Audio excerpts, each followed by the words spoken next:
ఇప్పటికే చాలా కాల్స్ వస్తూ ఉన్నాయి. సో అందరికీ అవకాశం దొరకపోవచ్చు. మీ అభిప్రాయాలు మాతో పంచుకోవచ్చు. 8978781234 ఆ నెంబర్ మీకు స్క్రోలింగ్లో వస్తూ ఉంటుంది ఎప్పుడు 24/7. మీరు ఆ నెంబర్కి మీ అభిప్రాయాన్ని తెలియపరచవచ్చు. ఎంఎస్ఆర్ గారు, ఒక 22 ఏళ్ళు అవుతుంది జీవో నెంబర్ 30 వచ్చి. అప్పటి కోట్ల విజయభాస్కర్ రెడ్డి గారి ప్రభుత్వంలో ఇచ్చారు. తర్వాత నిద్రాణమైన ఒక అవస్థకు చేరిపోయింది ఈ పరిస్థితి. ఇంతే మా బతుకులు, ఇదే పరిస్థితి, ఇలాగే ఉంటుంది అనుకునే పరిస్థితుల్లో ఇటువంటి ఈ ఉద్యమాన్ని తీవ్ర రూపం దాల్చిందంటే కారణం నెంబర్ 1 న్యూస్ ఎంఎస్ఆర్.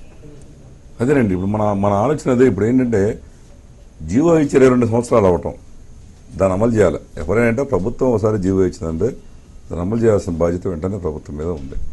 ఇప్పుడు వేరే దేశం వాడు కాదుగా జీవో ఇచ్చింది. పాకిస్తాన్ వాడో జపాన్ వాడో జీవో ఇస్తే మనం అమలు చేయలేం, లేదు పక్క రాష్ట్రం వాడు ఇస్తే అమలు చేయలేం. మన ప్రభుత్వం, ఆంధ్రప్రదేశ్ ప్రభుత్వం జీవో ఇస్తే దాన్ని అమలు చేయకపోవడమే ఒక తప్పు. దీని మీద కోర్టులో వేయించడం మరొక తప్పు. పద్మనాభం గారు చెప్తున్నప్పుడు చంద్రబాబు నాయుడు గారు కోర్టులో వేయించారయ్యా, మీరే వేయించారు అంటున్నాడు. లేదు, ఎవరు వేయించారనేది ఆ ప్రస్తుతం. కోర్టులో వేయడం మరొక తప్పు. వేసిన తర్వాత 3 జడ్జీల ధర్మాసనం దాన్ని తీర్పు చెప్పిందంట. జస్టిస్ రోహిణి వాళ్ళ ధర్మాసనం తీర్పు చెబితే ఆ తీర్పు కూడా అనుకూలంగా ఇచ్చారు, దీన్ని అమలు చేయండి అని. ఈ రోజున ఒక సింగిల్ జడ్జి ఆర్డర్ ఇస్తేనే హైకోర్టు ఇమీడియట్గా అమలు చేయబోతే కంటెంప్ట్ కోర్టు అవుతుంది.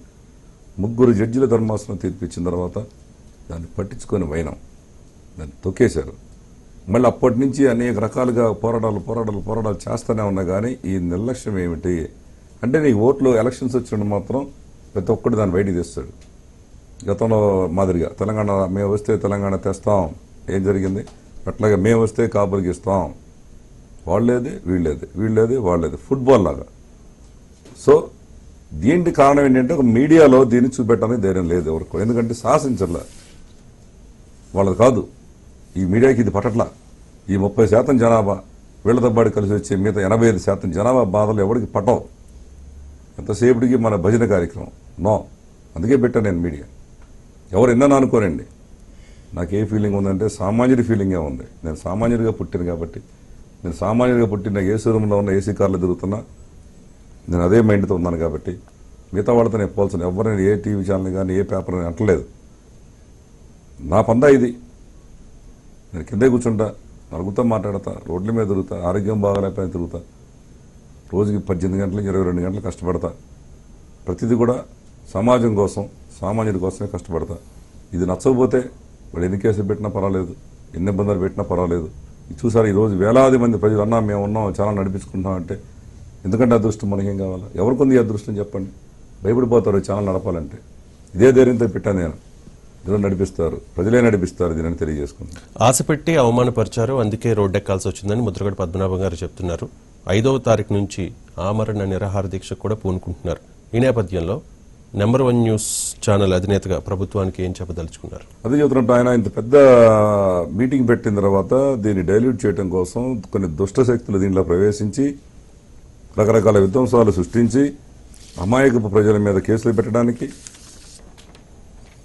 ఒక మంచిగా మాకు సహకరించిన పోలీసుల మీద మాకు ఒక విద్వేషం లేపడానికి, అలాగే అమాయక ప్రజలు ఎక్కడి నుంచో బాబు సుదూర ప్రాంతాల్లో వెళ్తున్న రైళ్లలో ఉన్న వాళ్ళని కాల్ చేసి కొంతమంది చచ్చిపోతే ఆ నెపం వేసి భయపెట్టడానికి రెండోసారి ఆవిడ ఉద్యమం చేయకుండా ఈ రకంగా కుట్రలు పన్నారు.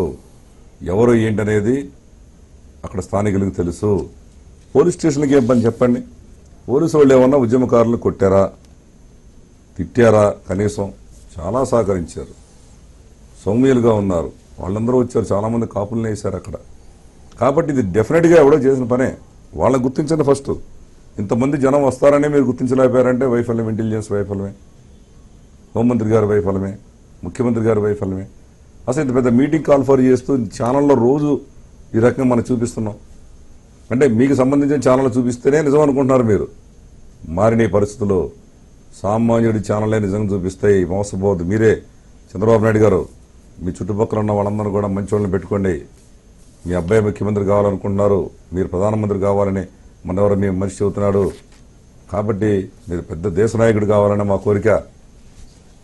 మీ అబ్బాయి మళ్ళీ ముఖ్యమంత్రి కావాలని కూడా ఆ కోరిక సఫలీకృతం కావాలంటే మంచి వాళ్ళని పెట్టుకోండి. మీరు ఉన్నది ఉన్నట్టుగా మాట్లాడే వాళ్ళని పెట్టుకోండి, అంతేగాని పొగడతలకు మీరు మాత్రం లొంగొద్దు. నిజం నిర్భయంగా చెప్పే ఛానల్స్ ఉన్నాయి ఈ రోజున. మీరు కొన్ని ఛానల్స్నే పెట్టుకొని మీకు బాకా ఊదే వాళ్ళని పెట్టుకొని మీ చుట్టూ ఉన్న బాగా భజన చేసే వాళ్ళని పెట్టుకుంటే ఇదే పరిస్థితి వస్తుంది. కాబట్టి నిజంగా ఈ రోజున ఇంత అద్భుతంగా ముందు మీరు చెప్పాం, 8 లక్షల మంది వస్తారంటే మీరు ఏర్పాట్లు చేసుకోక మీ వైపు నుంచి చెంది బురద జలాలను చూస్తే మీకే నష్టం అని తెలియజేసుకుంటాం. యువత కూడా ఈ రోజున కాపు యువత చాలా అవును సార్. దారుణమైన పరిస్థితిలో ఉన్నారు. చదువుకోలేక, చదువుకున్న మంచి ఉద్యోగం రాక, మంచి ఉద్యోగం వచ్చిన ప్రమోషన్స్ లేక. సో రీసెంట్గా చూసాం యువత కూడా భావోద్వేగాలకు లోనే ఆత్మబలిదానాలు చేసుకునే రకంగా ఉన్నట్టుగా తెలుస్తోంది. సో యువతకి ఫైనల్గా ఏం చెప్పదలుచుకున్నారు? అదే ఇప్పుడు ఒక యువత కానీ ఎంప్లాయీస్ కానీ ఇలా చెప్తున్నా, ముఖ్యంగా ఎంప్లాయీస్ యువతే కాదు, ఉద్యోగస్తులు, కాపు ఉద్యోగస్తుల గురించి చెప్తున్నా. దారుణమైన పరిస్థితులు ఉన్నారు, మానసికంగా ఇబ్బంది పడుతున్నారు ఈ కాపు ఎంప్లాయీస్. అనేక మంది ఫోన్ల ద్వారా, నాకు వాట్సాప్ల ద్వారా, ఎస్ఎంఎస్ల ద్వారా పంపిస్తున్నారు. అయ్యా ఈరోజు మేము కాపు కులంలో పుట్టిన నేరమా, ఈరోజు మాకు సరైన పోస్టింగ్లు ఇవ్వట్లేదు, ఏసీబీ దాడులు చేపిస్తున్నారు గట్టిగా ఉంటే, అదేమంటేనేమో ప్రభుత్వం మాదిరా అంటున్నారు, మేము భరించలేకపోతున్నామండి. ముఖ్యంగా లేడీ ఎంప్లాయీస్ వాళ్ళు ఏం చేస్తున్నారంటే వాళ్ళు ఇష్టం వచ్చినట్టుగా బిహేవ్ చేస్తున్నారంటే మరి ఇష్టం వచ్చినట్టు మాట్లాడుతున్నారు. ఎంఆర్ఓ స్థాయి వ్యక్తులను కూడా ఈరోజు ఒక ఎంఆర్ఓ గారు ఫోన్ చేశారు, ఏమంటే పరిస్థితులు ఉన్నాయి మా ప్రాంతంలో, మేము ఉద్యోగాలు చేయలేకపోతున్నాం. మంగళగిరిలో ముఖ్యమంత్రి గారు ఉండే నివాసం ఉండే ప్రాంతంలో ఒక సిఐ గారు కాపు కమ్యూనిటీగా ఉండే 6 నెలలు ఆయన పాపం పోస్టింగ్ వచ్చి కోటేశ్వరరావు గారని సమర్థవంతంగా నిర్వహించాడు అక్కడ డ్యూటీస్. కేవలం ఆయన కాపు అని, ముఖ్యమంత్రి గారి ఏరియాలో కాపు ఉండకూడదని ముఖ్యమంత్రి గారు అక్కడ నివాసం ఏర్పరచగానే ఆయన పీకేసి అన్యాయంగా పక్కన పడేశారు. అడిగే నాథుడు లేడు ఈ రోజున. మరి అలాగే ఎక్సైజ్ డిపార్ట్మెంట్లో ఉన్న వాళ్ళకి ఏసీబీ దాడులు, సబ్ రిజిస్ట్రార్ల మీద ఏసీబీ దాడులు. ఎందుకండి ఇది? అంటే కేవలం కాపు ఎంప్లాయీస్ ఉండకూడదా? ఉద్యోగాలు లేక, చదువులు లేకేమో అప్పులు చేసి కూలినాలు చేసుకొని చదివించుకోవాలి, ఆస్తులు అమ్ముకొని. వచ్చిన తర్వాత వాడు ఉద్యోగం కోసం వెళ్తున్న రిజర్వేషన్లు ఎదురా నువ్వు వెళ్ళిపో అంటున్నారు. ఏదో రకంగా వాడు ఉద్యోగం సాధించుకున్న తర్వాత పాపం 10 ఏళ్ళలో 12 ఏళ్ళలో ఉద్యోగం చేసుకొని సముద్రుగా పేరు తెచ్చుకుంటే మీరు చెప్పిన పని చేయలేదని ఏసీబీ దాడులు చేపిస్తారా? ఎవడు చెప్పుకోవాలండి ఈ బాధలు? అందుకే పెట్టాను నంబర్ 1 న్యూస్ ఛానల్. ఇట్లా అనేక మంది సామాన్యులు, నేను రాష్ట్రమంతా తిరిగా, ఇప్పుడు కాదు 16 సంవత్సరాలుగా తిరుగుతున్నా. 16 సంవత్సరాలుగా గ్రామం తిరిగా నేను, ఎందుకో తెలియదు. బాధలన్నీ నాకు పడిని. ఈరోజు ఎస్సీ సోదరులు అనేక మంది, వాళ్ళు ఎవరు ఎస్సీ ఎంప్లాయీస్ యూనియన్స్ ఉన్నాయి. ఆ ఎంప్లాయీస్ ఏం చేయాలి?